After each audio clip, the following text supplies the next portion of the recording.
Lisa Carter stood in the center of the massive alien chamber and felt very small. The walls curved up around her like the inside of a giant egg, covered in strange lights that pulsed with colors she had no names for. Above her, floating platforms held the representatives of 47 different alien species. Each one looked down at her with eyes that seemed to say she did not belong here. She wore her best diplomatic uniform, the dark blue fabric pressed and perfect, her silver ambassador pins catching the alien light. Her hands were steady at her sides even though her heart was beating fast enough to hurt. Behind her stood Captain Jake Morrison, his military uniform a reminder that Earth was not just asking for help, but begging for it. The holographic display in front of her showed the nightmare that was coming. The void swarm looked like a cloud of metal insects, each one the size of a building, moving through space and eating everything in their path. The display showed 14 star systems that had been full of life just months ago. Now they were empty space and floating debris. Honored council members, Lisa began, her voice carrying clearly through the chamber's strange acoustics. The human colonies at New Detroit, Fort Collins, and New Boston are directly in the path of the void swarm. Our defense fleet is strong, but not strong enough to stop something that has destroyed civilizations far older and more powerful than ours. We need your help. The Thylorian representative was a creature made of living crystal, its body shifting between blue and red as it thought. When it spoke, its voice sounded like wind chimes in a storm. Ambassador Carter, the Council has reviewed your request and the tactical data. The mathematics are clear. To save your 3 colonies would require the combined fleet of 17 Council species. The cost in ships and lives would be extreme. Lisa felt cold spreading through her chest but kept her voice level. With respect, honored Thylorian, those are not just colonies to us. They are homes. New Detroit alone has 2 million people, including families who have lived there for 3 generations. Fort Collins has our most important research, facilities and the archives of human literature, and Art New Boston is where human children go to learn about the galaxy beyond Earth. Elder Vex of the Cortani Collective leaned forward on his floating platform. He looked like a giant spider made of silver metal, his 6 arms moving as he spoke. Young Ambassador, you speak of sentiment when we must speak of strategy. The human species has been part of this council for only 12 of your Earth years. In that time, you have contributed little to our shared defense, our trade networks, or our scientific advancement. The cost of saving your worlds far exceeds the value of what we would lose. The words hit Lisa like physical blows. She had spent years building relationships with these species, learning their customs, trying to prove that humanity deserved a place among the stars. Now they were telling her that her entire species was not worth the risk. Are you saying that human lives matter less than other lives? She asked. The crystalline Thylorian shifted to a deep purple, which Lisa had learned meant embarrassment or discomfort. We are saying that the survival of the greater galactic community must take priority over the survival of any single species, especially one so young and so small. A new voice spoke from the upper levels of the chamber. The Zentari representative was a creature of pure energy contained in a geometric shell, its voice like the sound of electricity arcing through water. The Outer Rim colonies were always considered expendable in our defense plans. The human worlds lie beyond what we call the protection line. We suggest immediate evacuation of your populations to inner council space, where they can be kept safe. Lisa looked up at the energy being.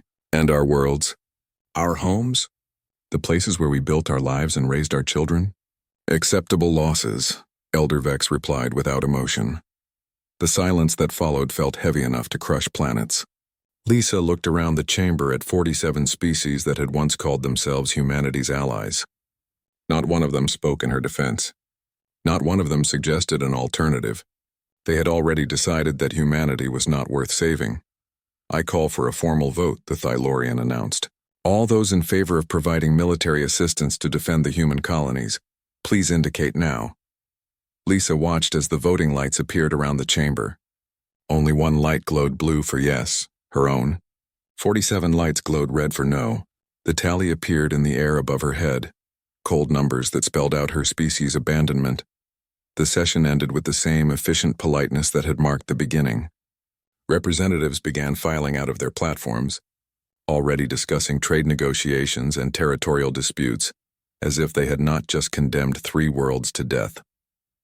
Lisa stood alone in the center of the chamber as the lights dimmed around her. Her hands were shaking now, the careful diplomatic control finally cracking. Captain Morrison stepped up beside her, his weathered face grim. "How bad is it, Ambassador?" he asked quietly. Lisa looked at him and saw her own pain reflected in his eyes. Morrison had friends on New Boston, people he had served with in the Outer Rim fleet. "They walked away, Jake, all of them. We're completely on our own." The journey back to human space took 3 days aboard Morrison's ship, the courier vessel, UHS Swift Return. Lisa spent most of it in her quarters, staring out at the stars and trying to figure out what she was going to tell the families on the doomed colonies. How do you explain to a mother that her children are going to die because the galaxy's defenders decided they were not worth defending? When they reached Earth's orbital station, Lisa found the entire human military command waiting for her in Conference Room 7. Admiral Susan Blake sat at the head of the long metal table, her steel-gray hair pulled back and her blue eyes sharp with intelligence and controlled anger. Around the table sat humanity's finest military minds. General Peter Hayes, a man who had fought pirates in the asteroid belt, Colonel Nina Rodriguez, who had designed most of humanity's battle tactics, and Dr. Alex Murphy, the civilian scientist who knew more about alien technology than anyone else in human space. Lisa gave her report in the same clear voice she had used in the council chamber, laying out the facts without emotion or commentary. When she finished, the room was silent except for the hum of the station's life support systems. "So they expect us to run," Admiral Blake said finally. Her voice was quiet, but Lisa could hear the fury underneath it like lava under thin stone. "They expect us to abandon our colonies and beg for sanctuary in their inner systems." "The evacuation ships are already being prepared," Lisa replied. "If we start immediately, we might be able to save 60% of the population." General Hayes leaned back in his chair. "And the other 40%? The question hung in the recycled air like a death sentence. Lisa had run the numbers 100 times during the journey home. Even with every available ship, even if everything went perfectly, they could not save everyone. Dr. Murphy cleared his throat. "Admiral, I've been studying the Void Swarm's attack patterns since we first detected them. They're not random. There's a coordination matrix, something that directs their movements like a conductor leading an orchestra." Admiral Blake turned to him. "Are you suggesting what I think you're suggesting, Doctor? Every species that has faced the swarm has tried to fight the individual drones. No one has ever attempted a direct assault on whatever is coordinating them. It would be extremely dangerous and probably impossible. But it's the only chance we have of saving all our people instead of just some of them," Blake finished. She stood up, her hands pressed flat against the table. Around her, the finest minds of humanity waited for her decision. Outside the conference room windows, Earth turned slowly in its ancient orbit, blue and white and beautiful and fragile. "Gentlemen, ladies, the council walked away from us. They left us to die." She looked around the table, meeting each pair of eyes. "But humans have never died quietly. We never have and we never will." The shipyards above Mars had never been so busy. Engineer Carl Johnson wiped sweat from his forehead as he looked at the work schedule on his tablet.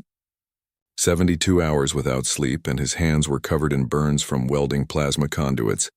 But he kept working because 3 million people were counting on him. "The council ships are too pretty," he muttered to his assistant, Tony Lopez, as they installed another armor plate on the heavy cruiser UHS Determination. All smooth curves and energy shields. "They forgot that real fighting means getting your hands dirty." Tony handed him another welding torch. "You think this crazy plan might actually work?" Carl looked at the human fleet taking shape around them. 12 heavy cruisers, 38 destroyers, and 200 smaller ships. Not much compared to the massive fleets of the council races, but every single vessel was being changed into something the galaxy had never seen before. "The council fights wars like a chess game," Carl said, sparks flying from his torch. "Clean moves, calculated risks, minimal losses. But humans learned to fight when we were still hunting mammoths with sharp sticks. We fight dirty." Captain Susan Walsh stood on the bridge of her destroyer UHS Defiance, watching the modifications take place. Where the original design had elegant weapon ports, her crew was installing massive kinetic cannons that could punch through the side of a moon. Where the council had put decorative hull plating, humans were bolting on layers of armor thick enough to stop a meteor. "More armor on the bow section," she ordered her engineering chief. "And I want those new penetrator missiles loaded in every tube we have." "Ma'am, those missiles haven't been tested yet." her weapons officer warned. The warheads are experimental and the guidance systems are unproven.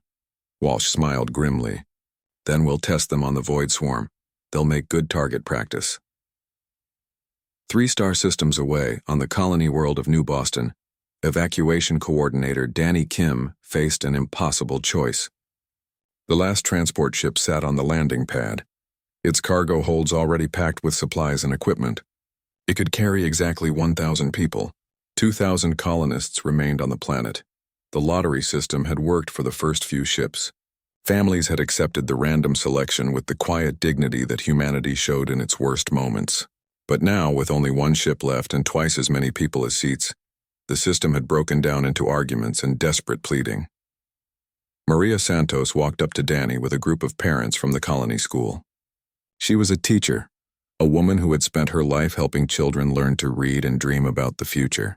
Now she was about to make the hardest decision of her life. Take all the children, she said simply. Every kid under 16. We adults will stay behind. Danny stared at her. Maria, you know what that means. The swarm will be here in 18 hours. There won't be another evacuation ship. I know exactly what it means, Maria replied. Her voice was steady, but Danny could see tears in her eyes. Those children are humanity's future. We're just its present. The future matters more. Similar conversations were happening all across New Boston. Parents kissed their children goodbye and helped them onto the transport. Husbands and wives made impossible choices about who would go and who would stay. Engineers volunteered to remain behind to keep the power running until the last moment. Doctors stayed to care for those too sick to travel. It was the kind of sacrifice that other species studied in their sociology classes, but never truly understood. Humans had evolved from prey animals on a world full of predators, and they had learned that sometimes survival meant being willing to die for something bigger than yourself. Back on Earth, Dr. Alex Murphy had not left his laboratory in 4 days. His desk was covered with empty coffee cups and food containers, and his clothes looked like he had slept in them, which he had. The holographic displays around him showed the movement patterns of the Void Swarm, thousands of data points that formed a puzzle he was desperate to solve. It's like trying to decode music made of pure mathematics, he explained to Admiral Blake during one of her visits to check on his progress. Every drone in the swarm moves in perfect coordination, but the pattern is so complex that our computers can't track it. Admiral Blake studied the swirling display of enemy positions. But you found something, didn't you? That's why you called me down here.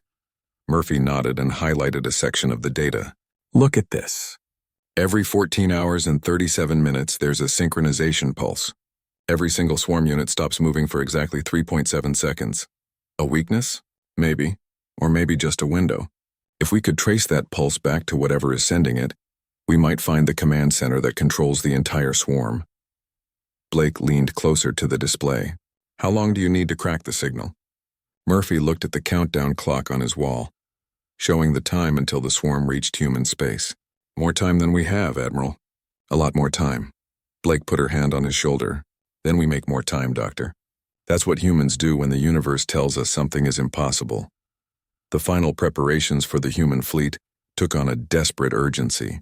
Lieutenant Ben Carter, who happened to be Admiral Blake's son, although nobody was supposed to mention it, supervised the loading of the most dangerous cargo in human space. The prototype weapon existed only in theory and desperation, a device that Dr. Murphy thought might be able to damage whatever was controlling the swarm. This is completely insane, whispered his loading chief as they secured the device. In the cargo bay of the UHS Retribution, if this thing goes off accidentally, it could crack a planet in half. Then we better make sure it doesn't go off until we want it to, Ben replied. Besides, if we don't use it, we're all dead anyway. I'd rather die trying than die hiding. As the human fleet prepared for what everyone knew would be a suicide mission, Ambassador Lisa Carter returned from one final diplomatic tour. She had visited every single council species that had voted against helping humanity, making one last desperate plea for assistance. The Thylorians had received her with polite regret, their crystal bodies shifting to colors that indicated sorrow and sympathy, but they would not change their vote. The Cortani Collective had allowed her to speak for exactly 10 minutes before Elder Vex dismissed her with a wave of his silver arms. The decision is final, young ambassador. We cannot risk our fleets for a species that has contributed so little to galactic civilization. The Zentari had been the worst. The energy beings had not even allowed her into their territory, sending a message through space that was brief and cold. The matter is closed. Do not contact us again. We are truly alone, Lisa reported to Admiral Blake when she returned to Earth's orbital station. I spoke to representatives from every major power in the galaxy. The answer was always the same. Regret sympathy and closed doors?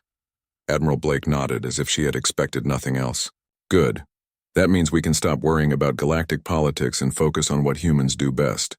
Which is? Surviving when everyone else thinks we should be dead. The human fleet was ready 3 days before the Void Swarm was scheduled to reach New Boston. 50 ships crewed by volunteers who knew they would probably never see Earth again. Each vessel carried enough firepower to level a city and enough armor to ram through an asteroid field. They were not the most advanced ships in the galaxy, but they were the most determined. Admiral Blake stood on the bridge of her flagship, the UHS Determination, and looked out at the fleet she would lead into battle. Every ship represented years of human engineering, decades of human dreams, and the concentrated courage of a species that had refused to give up even when the universe itself seemed against them. The evacuation transports from the doomed colonies were still arriving, their cargo holds full of refugees and their data banks full of everything humans could save from 3 worlds. Children who would never see their home planets again, families torn apart by impossible choices, scientists carrying the last samples of alien plants and animals that humans had spent decades learning to cultivate. All ships report ready for departure, Communications Officer Kate Williams announced. Admiral Blake opened a channel to the entire fleet. In 12 hours they would face an enemy that had destroyed civilizations older and more powerful than humanity. In 12 hours most of them would be dead, but for now they were alive, and they were human, and they were not going to let their people die without a fight. This is Admiral Blake to all ships. The Council walked away from us when we needed them most. Today we walk toward the fire that threatens our people. We may not win, but we will make sure the galaxy remembers that humans never surrender. The Void Swarm filled space like a plague of metal death. Each drone was the size of a Council battleship, their black hulls drinking light and radiating menace. They moved in perfect formation, a wall of destruction that stretched across the star system like the end of everything beautiful in the universe. Admiral Susan Blake stood on the bridge of the UHS Determination and watched the tactical display with the calm face of someone who had already made peace with dying. Around her, the bridge crew worked with quiet efficiency, checking weapon systems and running final diagnostics on equipment that had been modified so recently the metal was still warm. Fleet status report, she commanded. All ships ready? Admiral, replied Communications Officer Kate Williams. The last evacuation transport cleared the system 17 minutes ago. Blake nodded. At least they had saved everyone they could. The children from New Boston were now safely aboard ships heading toward the inner systems, carrying with them the hopes and dreams of parents who would never see them grow up. Good. Time to earn our pay. Blake opened a channel to the entire human fleet. Across 50 ships, 5,000 souls who had volunteered to die for their species waited for her words. This is Admiral Blake. You all know why we're here.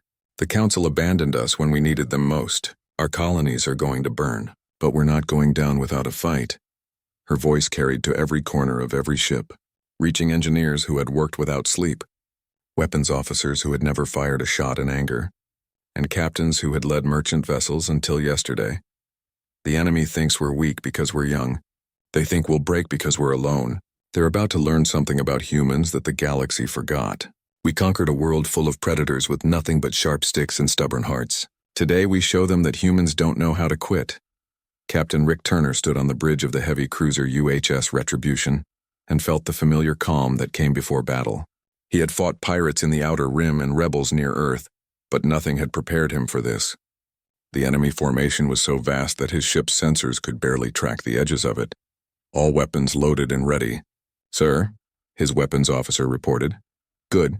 Remember, we're not trying to win a pretty fight. We're trying to buy time for the Discovery to find whatever is controlling these things. Turner had seen the human modifications to his ship. The extra armor bolted onto the hull and the kinetic cannons that replaced the elegant energy weapons of Council design. His ship looked like it had been built by barbarians compared to the sleek vessels of the advanced species. But barbarians had conquered the galaxy before. Fleet-wide message from Admiral Blake, the communications officer announced. Weapons free. All ships engage at will.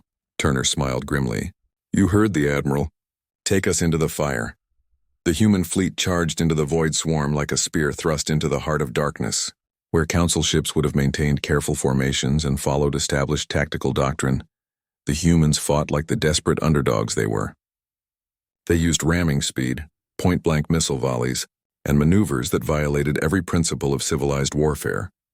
Captain Susan Walsh brought the UHS Defiance alongside a swarm destroyer, her ship's hull scraping against the enemy's black armor, as her crew fired directly into the alien machine's sensor clusters. The drone tried to pull away, but human weapons didn't rely on fancy energy matrices or elegant targeting systems. They simply put large amounts of metal into small spaces very quickly.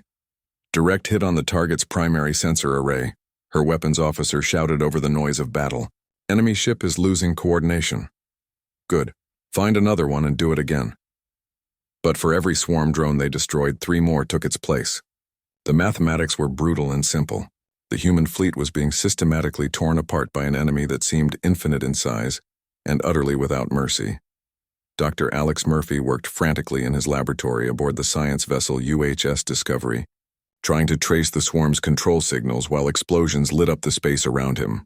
Captain Jennifer Cole flew the ship with the reckless skill of someone who had spent her early career mining asteroids in the outer rim, threading between enemy formations while Murphy's instruments searched for the source of the swarm's coordination. I've got something, Murphy shouted over the sound of alarms and weapons fire. Bearing 27 Mark IV, distance approximately 50,000 kilometers. There's a larger ship directing the attack pattern. Can you get us there? Cole asked, rolling the ship to avoid a plasma burst that would have vaporized them. Not with half the swarm in our way. That was when humanity's greatest strength revealed itself. Captain Cole opened a fleet-wide channel, her voice cutting through the chaos of battle. All ships, this is Discovery. We've found the swarm command node. We need a clear path to bearing 27 Mark IV. The response was immediate and heartbreaking. Every remaining human ship turned toward the thickest concentration of enemy forces, not to retreat or find safety, but to charge directly into the heart of the swarm formation. Captain Turner's heavy cruiser led the charge, its armor plating glowing white-hot from repeated enemy hits. All power to engines, he ordered. If we're going to die, let's die moving forward.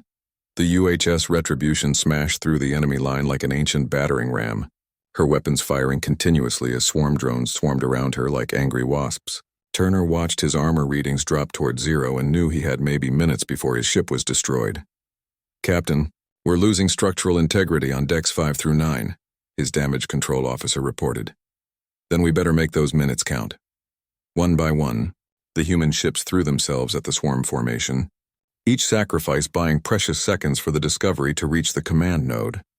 The battle became a running fight through a field of burning wreckage, both human and alien, as 50 ships tried to do the impossible and clear a path through an army. Lieutenant Commander Scott Adams found himself in command of the destroyer UHS Courage after a swarm energy weapon took out his bridge and killed his captain. At 25 years old, he was the youngest ship commander in human space, and he was about to make a decision that would have been impossible for any other species in the galaxy. All hands. Abandon ship, he ordered over the ship's internal communication system. Get to the evacuation pods and clear the area. We're going to ram that command cluster at full speed. His crew obeyed without question, even though they knew the evacuation pods would probably be destroyed by enemy fire within minutes. The human evacuation pods cleared the UHS Courage, just as Adams set the ship's reactor to overload and aimed directly at the largest concentration of swarm drones. The explosion when the destroyer's reactor went critical was visible from 3 star systems away. 6 swarm drones were vaporized instantly, and a dozen more were damaged badly enough to lose coordination with the main fleet. This was humanity at war, not the clean and efficient conflicts that the Council species preferred, but the desperate and savage struggle of a species that had evolved from prey animals and refused to act like victims. Admiral Blake watched the battle from her crippled flagship, half her systems dead and fires burning on 3 decks. Her fleet of 50 ships had been reduced to 7 functional vessels in less than an hour. But they had done something no other species had managed in the history of the galaxy. They had reached the swarm command node. The Discovery was now close enough to the alien command ship to see its true size. It was less a vessel than a mobile city, kilometers long and bristling with sensor arrays that looked like the compound eyes of some cosmic insect. Energy patterns flowed across its hull like living lightning, and smaller drones moved around it in formations too complex for human minds to follow. Dr. Murphy. Admiral Blake's voice came through the communication system, strained but determined. Whatever you're going to do, do it now. We can't hold them much longer. Murphy looked at his instruments and felt the weight of his entire species resting on his shoulders. Everything humanity had ever built, every dream they had ever dreamed, every child who would be born in the centuries to come, all of it depended on what he did in the next few minutes. I'm reading massive energy signatures from inside that ship, he told Captain Cole. If I'm right about the control matrix, the source is buried deep in the central structure.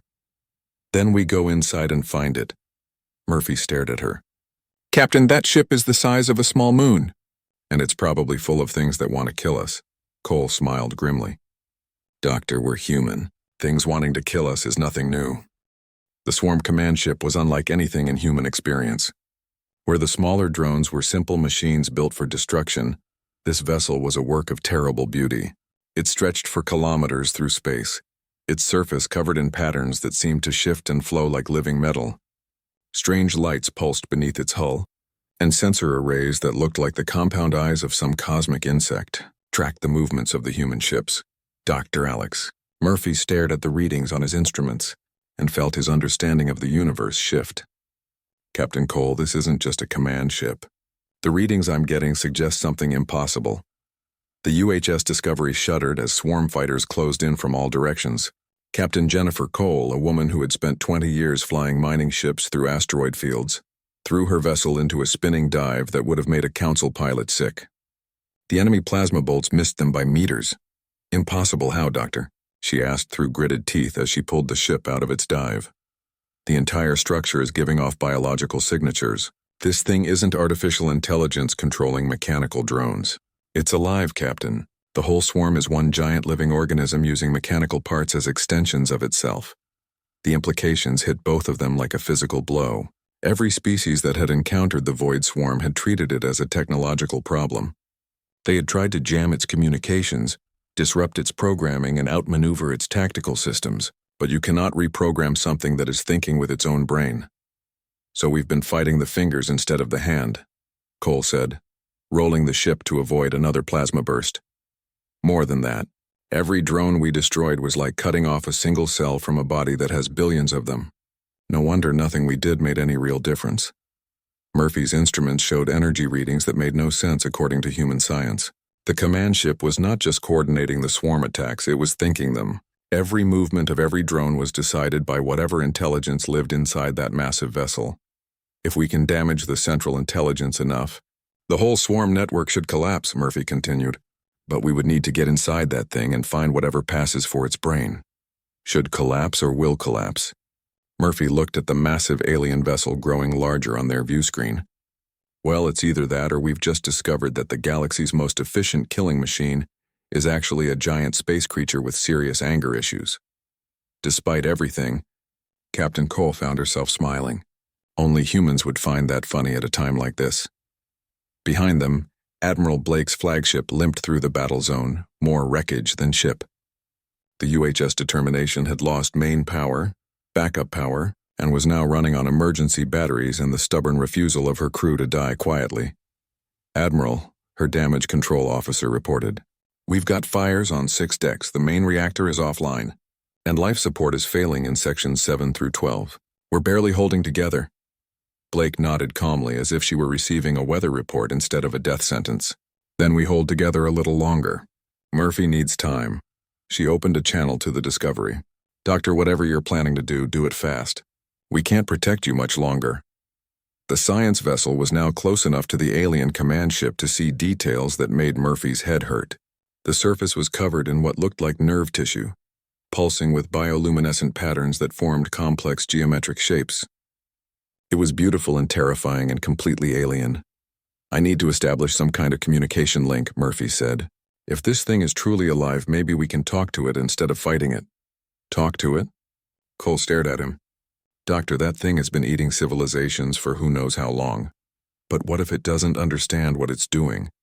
What if it's just hungry and doesn't realize that the things it's consuming are alive and intelligent? Lieutenant Gary Morrison, the young weapons officer who had been quietly working on his instruments during their approach, suddenly spoke up. Doctor, what if we don't try to destroy it? What if we try to teach it? The bridge fell silent except for the sound of alarms and distant explosions from the battle still raging around them. Teach it what? Cole asked. Morrison was barely 22 years old, fresh out of the academy and serving on his first real mission. But he had grown up reading about humanity's first contact with other species, and he understood something that older, more experienced officers might have missed. Think about it. This creature has been alone in space for millions of years, consuming everything it encounters because that's the only way it knows how to survive. But what if someone could show it a different way? What if someone could teach it that the things it's eating are not just resources but people with families and dreams and hopes for the future? Murphy stared at his readings as pieces of an impossible puzzle began to fit together. Gary, you might be completely insane, or you might be the most brilliant person in human space. In my experience, those aren't always different things, Cole observed. Murphy began frantically reconfiguring his communication equipment. If I can establish a link using the same quantum frequencies the swarm uses for internal coordination, I might be able to make direct contact with whatever intelligence controls it. The Discovery shook violently as swarm defenders moved to intercept them. Through the viewports, they could see the massive bulk of the command ship growing larger, its alien surface patterns shifting like a living kaleidoscope of light and shadow. Incoming transmission from Admiral Blake, the communications officer announced. Blake's voice, strained but still strong, came through the speakers. Discovery, I'm reading massive energy buildup in that command ship's core. Whatever you're doing, you've definitely got its attention. Admiral, we're about to attempt first contact with a spacefaring predator that's been eating civilizations for breakfast. If this goes wrong, then we'll die knowing we tried something different. That's very human of us, Doctor. Good luck. Murphy's improvised communication array came online just as the first probe from the alien intelligence touched the edges of human consciousness. What happened next would be remembered as either humanity's greatest triumph or its final mistake. The contact began as a whisper at the edge of thought, like hearing voices in another room. Then it grew stronger, and Murphy felt his mind being examined by something vast and ancient and utterly alone. The alien intelligence was curious about these strange creatures who had fought their way through its defenses not to destroy, but to communicate. Murphy screamed as alien thoughts flooded his brain, tons of wandering through empty space, consuming dead worlds and lifeless asteroids, growing larger and more complex, but always alone. The loneliness was like a physical weight, crushing and infinite. But humans were different from every other species the creature had encountered. Where Thylorians had recoiled from the mental contact, and Cortani had tried to shield their thoughts, Murphy held on. His consciousness, shaped by a lifetime of curiosity and discovery, began to parse the alien thought patterns. And what he found there was not malevolence or hatred. It was a cosmic child who had never learned the difference between living beings and lifeless matter. It's not evil, Murphy gasped, blood running from his nose as the psychic contact intensified. It's just been alone for so long that it forgot other minds could exist. It consumes civilizations because it doesn't understand they're alive. The revelation hit the human fleet like a shockwave. They were not fighting a destroyer of worlds. They were facing a creature that had spent millions of years wandering through space, growing hungrier and lonelier with each passing century, consuming everything it found because it had no concept that those things might have thoughts and feelings of their own. Captain Cole steadied Murphy as he swayed in his chair, his face pale from the strain of maintaining contact with an intelligence older than human civilization. Can you teach it, Doctor? Can you make it understand? Murphy looked at her with eyes that had seen the birth of galaxies and the death of suns through alien memories. I don't know. It's so old, so set in its patterns, but it's curious about us. It's never encountered minds that could touch its thoughts without being consumed. Around them, the battle had stopped. The swarm command ship hung motionless in space like a vast contemplating eye, while smaller drones held position with their weapons powered down for the first time in recorded galactic history. Something impossible was beginning to happen. The first touch of the swarm's full consciousness against human minds was like being struck by lightning, made of pure emotion. Dr. Murphy screamed as alien thoughts flooded his brain, millions of years of memories, crashing through his human awareness like a tsunami of loneliness and hunger and endless wandering through the dark between stars.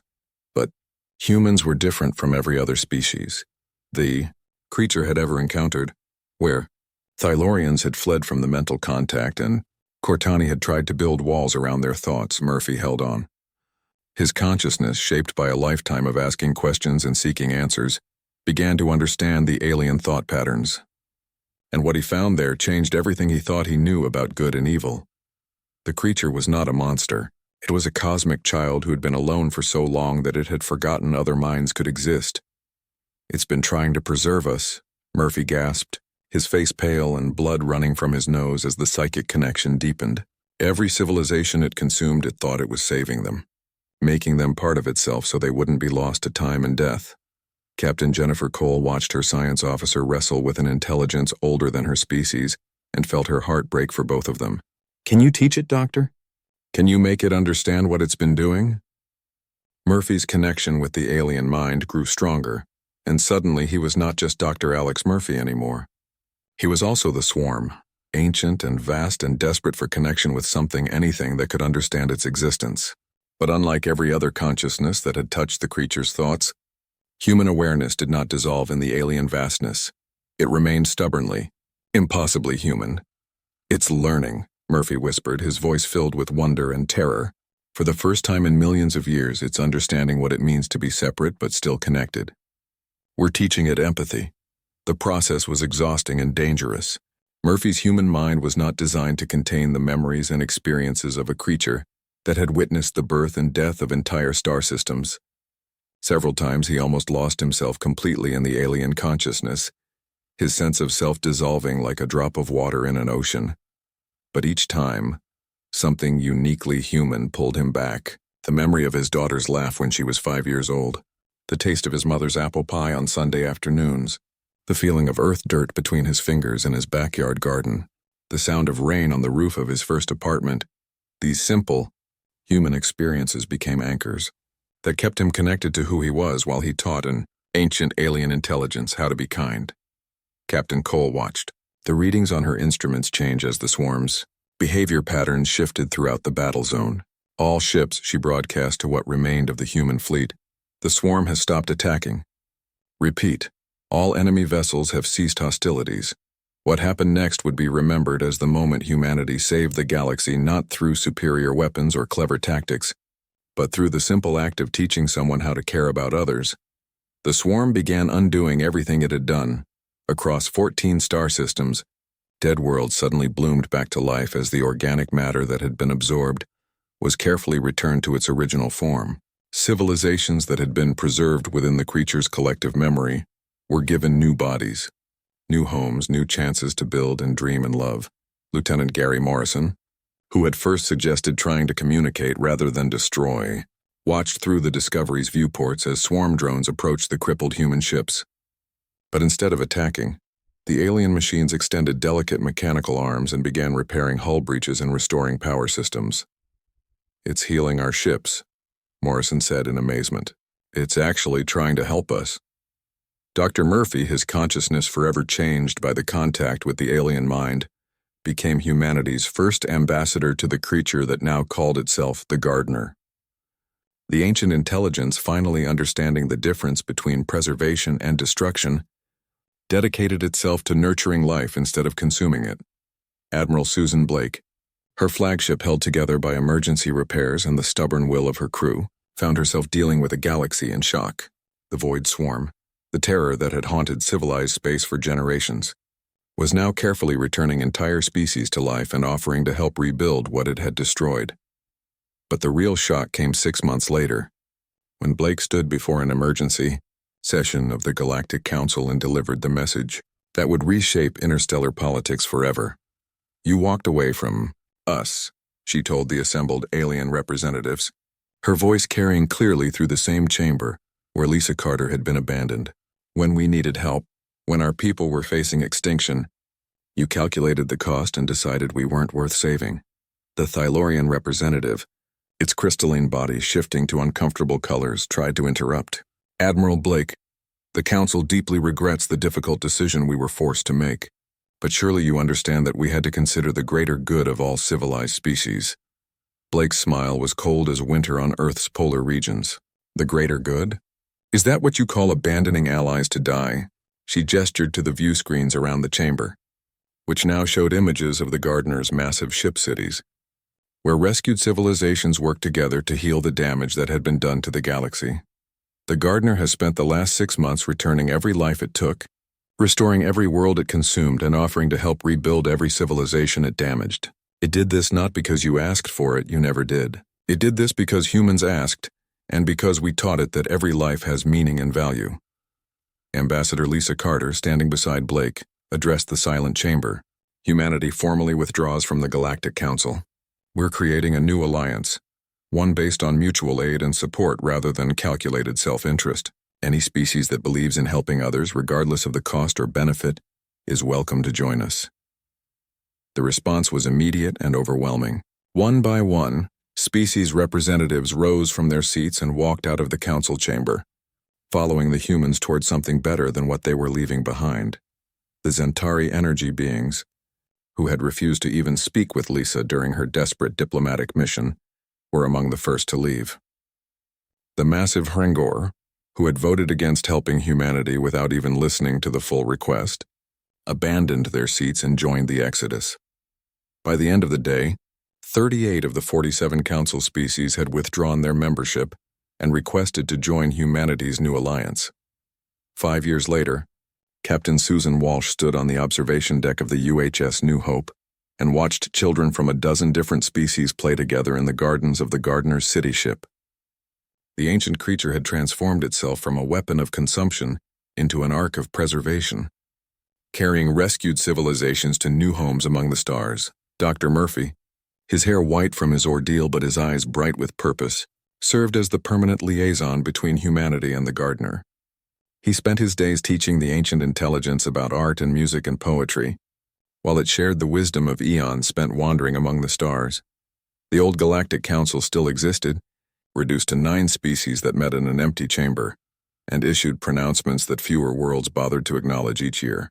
The future belonged to those who walked toward danger to help others, not those who calculated the cost of compassion and found it too expensive. Captain Jennifer Cole, now an admiral in the Mutual Aid Alliance fleet, commanded ships that carried medical supplies to plague worlds, rescue teams to disaster zones, and teachers to species that wanted to learn about the galaxy beyond their home systems. When new threats arose and civilizations called for help, the response was always the same: "We're coming. Hold on." Because that's what humans do when others are in danger. That's what anyone with a human heart does when they see suffering they can prevent. They walk into the fire, even when everyone else walks away. And they teach the universe that sometimes the greatest victories come not from defeating your enemies, but from helping them become better than they were before. The galaxy was a kinder place because humanity had refused to let kindness die, even when abandoned by those they had trusted. The council had walked away from them when they needed help most, but humans had walked into the fire and emerged carrying light.